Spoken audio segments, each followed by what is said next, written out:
flooding is hounding not just Metro Manila but other parts of the country as well. A downpour or even just a little rain can quickly submerge low-lying areas. For our election roundtable this evening, we will discuss the reasons behind this continuing problem and what candidates are offering to solve it.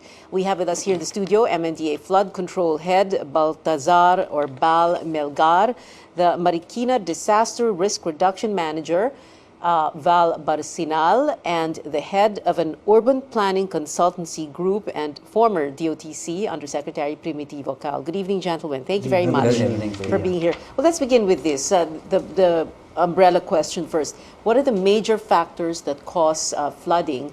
Not that we don't really know, but we just need to remind ourselves. And what is keeping us from carrying out all these lasting solutions? So let's begin with naming, if you can, in one word, if it's possible at all, what is that one major factor that causes flooding? Mr. Cal? Of course, rapid urbanization. Rapid urbanization, meaning the way we built Metro Manila Manila and other urban centers. Yeah. And what do you mean? There was no real planning. There was no real planning. No. It's inevitable. Urbanization is inevitable. But you can urbanize. You can build urban centers and yet yes, ensure that there is no flooding, etc. Of course. I mean, that's only one part of the equation. The other one is our intervention. We have to therefore see to it that we deal with excess water. Okay. Sir, kayo po, what is that one major reason? There is a reducing capacity of the Marikina River to take the river coming from Marikina upper Marikina watershed area. So through the years, it has been silted, continuously silted, and it has a reduced capacity to accommodate this water coming from upper Marikina River. And the dredging cannot keep up. Yes, it cannot keep up with the dredging. All right. So.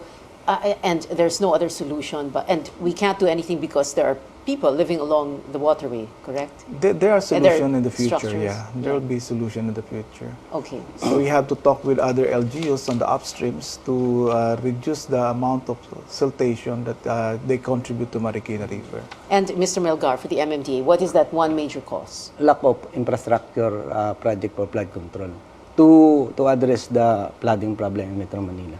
Because, Metro Manila, the elevation is relatively flat and little bit higher from mean sea level. So during the similar occurrence of high tide and heavy downpour, gravity flow of our water system is affected. So we have to pump out floodwaters into Manila Bay. So parang walang... So we have, now we have 54 pumping stations, but this... these structures are insufficient to address the problem. At saka walang napupuntahan ng tubig. Wala Dati kasi, nung hindi masyadong puno ang Metro Manila, may nadadaluyan ng tubig na may napupuntahan. Kasi maraming spaces, vacant spaces. Open spaces. So, yes, open spaces. But now, almost areas are paved, no? So paved meaning? Paved. Konkreto na. Konkreto, impervious, no? So, no percolation. So yung stormwater is directly going to our drainage system. At syempre pag concrete yan, pag paved, hindi yan nakaka-absorb ng tubig. Yes. Do we have an idea what percentage of Metro Manila landmass is paved already? Almost 100%. Almost 100%. Yes. So wala na talaga mapupunta ng tubig. Okay, so let's do another round and answer the question. So what is keeping us from carrying out lasting solutions? Mr. Cao. Really, there's, fortunately, I will say fortunately, because there exists now a drainage master plan for Metro Manila. However, this would entail an investment of something like 349 billion pesos up to, 2035. And this is under the Department of Public Works and Highways to deal with the flooding problem in Metro Manila. But this has basically consists of structural solutions, meaning improving the drainage system. Why can't we just implement that in one fell swoop? What is the problem? Hindi naman kakulangan ng pondo, and I think the PWH at the moment is doing its part. Kaya lang, it cannot be done in one phase. It has, as I mentioned, that's up to 2035 program. 2035. Yes. That's like 20 years from now. So, so until 2035, No, tis na but- lang tayo, ganon. but we will be reducing the Reducing. risk and Okay. the causes of the. All right. So Sir, what about you? What is the what is there the is answer? an upstream, there is a low stream. So they started already at the part of Pasig, which is the downstream of Marikina watershed area. And 2017, 2018, they will come to Marikina, then followed by San Mateo and Montalban. So it will take a long time, but it significantly would reduce the recurrence of flood in Marikina. So Marikina river system is not only Marikina, it includes Montalban, San Mateo, and Pasig. Right. So Because it's that's where the water comes we from. manage a river system, not Not Marikina just as just a Marikina whole. River. Yeah. Oo. Yeah. So there must be Rivers have- cooperation. Yes. Rivers after all have no boundaries. Yes, so- Parang flood lang yun, walang boundary. Kailangan ng cooperation with other LGUs. All right, Mr. Milcar. Yes, kasi isa po doon sa recommendations sa master plan is to construct a big dam upstream of Marikina. Yun yung Wawa Dam, ano? 4 kilometers away In from between Wawa, pa, yeah. Wawa Dam. So it will hold about 84 million cubic meters of water. 900 cubic meters per second. Water. Instead of Alright. going downstream, that will make our... It will divert it where? partially, It will it will stay there. diverted it to... it will hold upstream, no? Okay. Then it's already manageable, the water level is already manageable along the downstream. It will release, no? Yeah. Oh, so what's keeping us from building that dam? Or what are the problems? Bakit hindi ma... It takes time. The study was finalized last 2013, and Well, it's 3 years na. they started the improvement at the downstream portion of the river basin. An architect once said politics is among the reasons behind flooding in Metro Manila. Now we ask the presidential candidates on how to better address this issue.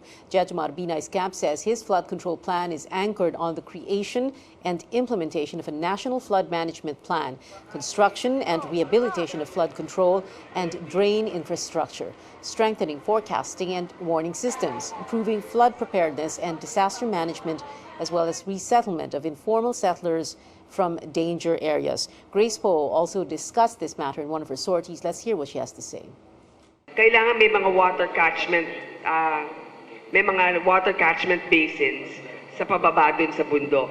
At siguro yan din ang ating pwedeng tignan dito sa papunta dito sa may Bulacan area, papunta na rin dito sa may Navotas. Pero ang importante, yung ating mga flood control projects, i-assess natin kung sapat ba o hindi. So kumuha tayo kahit ng independent engineering firm, international independent engineering firm, na talagang bigyan tayo ng lunas dyan sa ating problema.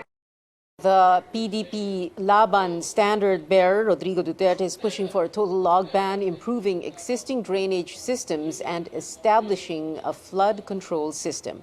Mar Rojas is supporting disaster risk reduction projects and an incentive fund that will jumpstart and sustain socio-economic development initiatives of local governments, including flood control.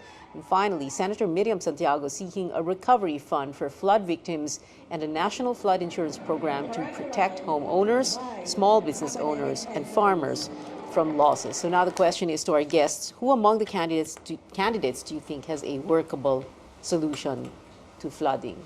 Mr. Cal? I think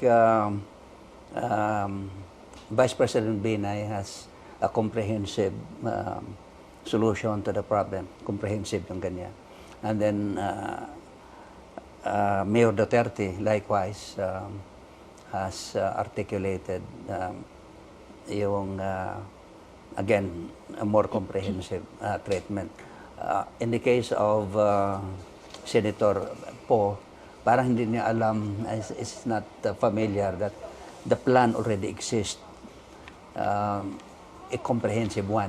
What entails, what is required is really the implementation of this drainage master plan. Okay. Mr. Melgar? Siguro po lahat ng kanilang recommendation ay will be address the flooding problem. not only in Metro Manila but surrounding areas of Metro Manila. So you think all the candidates have Yes. the answer Yes. or the solution to this? Yes. Okay. Mr. Barcinal? For me, it must have a determined leadership to pursue really the flood control. So the insurance policy is a good way to entice these people to get away from the danger area. They'll be given enough insurance that if they leave their place, they will be given a better place to live in. So that's a good one. And we have an existing flood control system already, so we had to add more and emphasize on a bigger project. So they have to fund more, give a strong leadership to pursue this and control more control of the environment. All right. Very brief final words from Mr. Primitivo. Cal, you first, sir. I'm optimistic, of course, that the flooding problem of Metro Manila could be addressed now All right. By 2035. by, unfortunately, Okay. over a period of time. Yeah. Mr. Barcinal? Yeah, flooding is everybody's business, not only Marikina but the whole city. They have really to be conscious of what they're doing in taking care of their trash, their garbage, so that will help control our flood problem. And that is how we as individuals can contribute, no? Okay. Siguro the next administration should give priority to the construction or to push through the implementation of flood control projects recommended in the master plan Yeah. for flood management in Metro Manila and surrounding areas. So there's no need to draw up a new master plan, no need to reinvent the wheel. It's already there. I-implement na lang po natin. Alright. Maraming salamat to our guests, Baltazar Melgar, Val Barcinal, and Primitivo Cal. Thank you very much, gentlemen, for being Thank here. you. Thank you for coming to this election roundtable. Network News will be right back.